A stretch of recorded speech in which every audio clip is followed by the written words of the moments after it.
안녕하세요, 여러분. 오늘은 이스라엘의 첫 왕 이야기를 함께 나누겠습니다.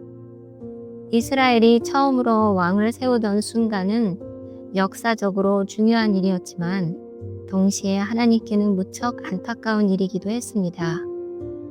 이스라엘은 다른 나라와 달랐지요. 그들은 눈에 보이는 왕이 아니라 하나님께서 직접 다스리시는 민족이었어요. 하나님은 율법을 주시고 사사들을 세워서 그분의 뜻을 백성에게 전하게 하셨습니다. 하지만 시간이 지나면서 백성들의 마음은 점점 흔들렸습니다. 주변 나라들을 보면서 우리도 저들처럼 왕이 있으면 좋겠다 라는 생각을 품게 된 거예요. 사실 이스라엘의 정부 제도는 세상에서 가장 뛰어난 체제였어요. 하나님을 중심으로 한 법, 정의롭고 공평한 사사제도, 그리고 무엇보다 전능자의 보호가 있었지요. 그럼에도 불구하고 사람들은 만족하지 못했습니다. 사무엘은 마지막 사사이자 선지자로서 평생 충성스럽게 하나님과 백성을 섬겼습니다.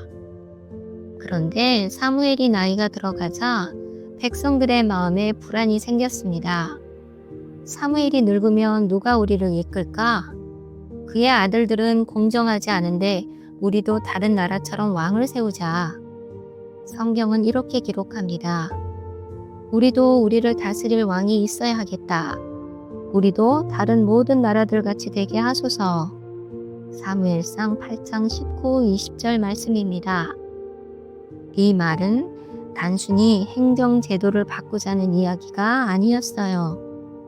사실상 하나님을 그들의 왕 자리에서 내려놓는 것이었습니다. 사무엘은 이 말을 듣고 깊이 상심했어요. 하나님께 기도하며 아뢰자 주님께서 이렇게 말씀하셨습니다. 그들이 너를 버림이 아니요 나를 버려 자기들의 왕이 되지 못하게 함이니라. 사무엘상 8장 7절. 백성들은 눈에 보이지 않는 하나님의 통치보다 눈에 보이는 인간 왕을 더 신뢰하고 싶었던 거예요. 그들의 마음속에는 세속적 욕망이 자리 잡고 있었습니다. 하나님이 보시기에 얼마나 안타까우셨을까요? 하나님은 사무엘에게 경고의 말씀을 전하라고 하셨습니다. 왕이 세워지면 그는 너희 아들들을 군사로 삼고 딸들을 부리며 너희 밭과 포도원을 빼앗을 것이다. 너희는 결국 왕의 종이 될 것이다. 성경은 또 이렇게 말합니다. 너희가 그날에 너희의 택한 왕으로 말미암아 부르짖되 그날에 여호와께서 너희에게 응답하지 아니하시리라. 사무엘상 8장 18절. 사무엘은 눈물을 흘리며 경고했지만 백성들은 듣지 않았습니다. 아니요, 그래도 우리에게는 왕이 필요합니다. 다른 나라들과 같아야 합니다.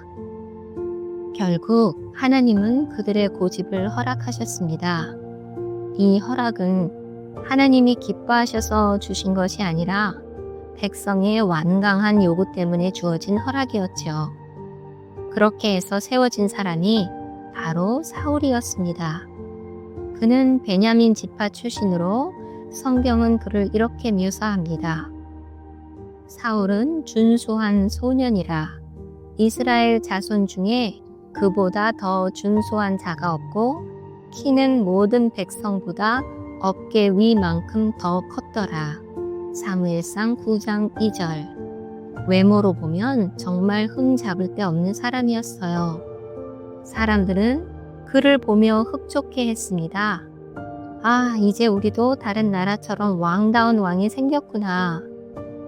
사울은 처음에 참 겸손한 사람이었습니다. 기름 부음을 받았을 때조차 숨어 있었고 자신을 드러내지 않았지요. 비난을 받아도 참고 겸손하게 행동했습니다.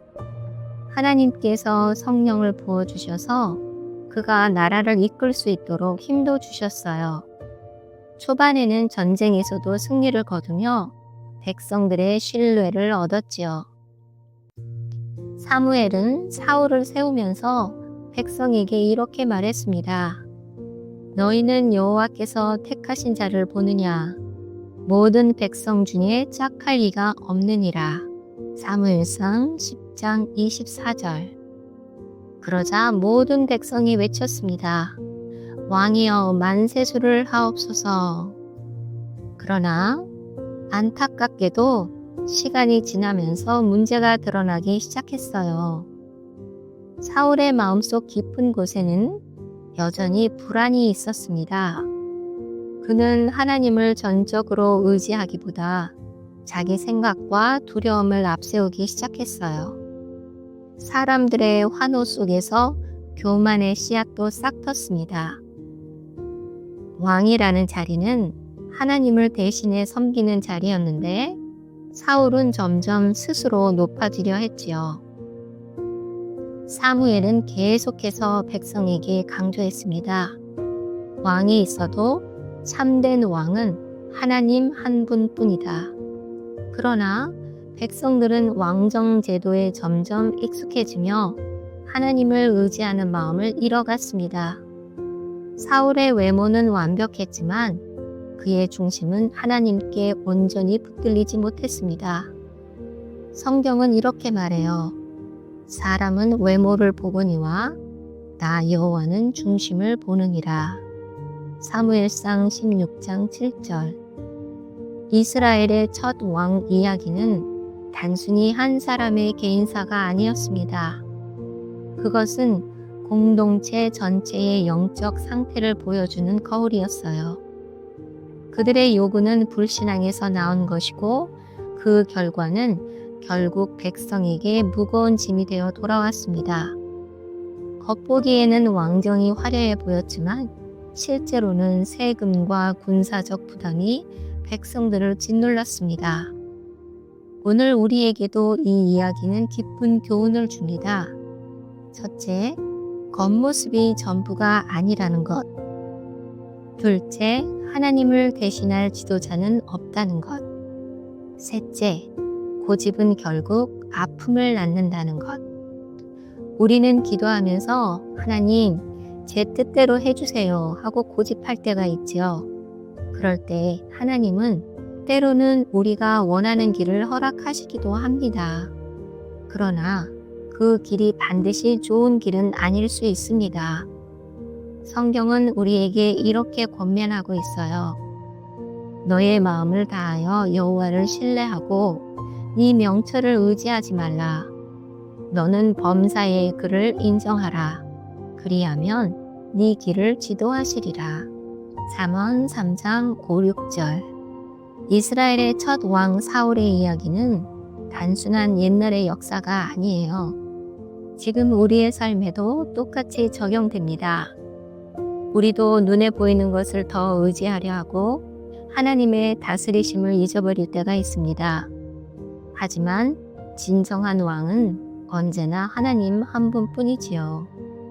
그분을 의지할 때에만 우리는 참된 자유와 평화를 누릴 수 있습니다. 기도할게요. 사랑의 하나님, 이스라엘이 눈에 보이는 왕을 구했을 때에도 끝까지 그들을 붙드신 주님을 찬양합니다. 저희 마음속에도 세상을 의지하고 싶은 고집이 있음을 고백합니다. 주님, 저희의 중심을 붙잡아 주셔서 언제나 하나님만이 우리의 참된 왕이 되심을 기억하게 해주세요. 겉모습이 아니라 중심을 보시는 주님 앞에 겸손히 순종하며 살고 싶습니다. 예수님의 이름으로 기도드립니다. 아멘.